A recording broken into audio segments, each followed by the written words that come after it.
ഈ പരാജയത്തിന്റെ പാഠം പഠിച്ചു. ഈ പരാജയത്തിന് ശേഷം CPM-ന്റെ ഒരുപാട് റിയാക്ഷൻസ് നമ്മൾ കണ്ടു. എങ്ങനെയെങ്കിലും ജയിക്കാൻ വേണ്ടിയിട്ടുള്ള കരകയറിൽ ഇപ്പൊ കുറെ കാലമായി ചങ്ങാത്തമുള്ള ഡൽഹിയിലെ രാജാക്കന്മാരെ സന്തോഷിപ്പിക്കാനായിരിക്കാം.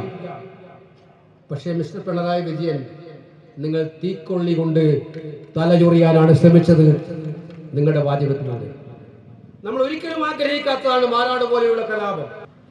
ആ കലാപം, നിർഭാഗ്യകരമായ കലാപത്തിലെ യഥാർത്ഥ പ്രതികളെ കൊണ്ടുവന്ന് അകത്താക്കാനും അത്തരമൊരു കലാപം പിന്നീട് ആവർത്തിക്കാതിരിക്കാനും,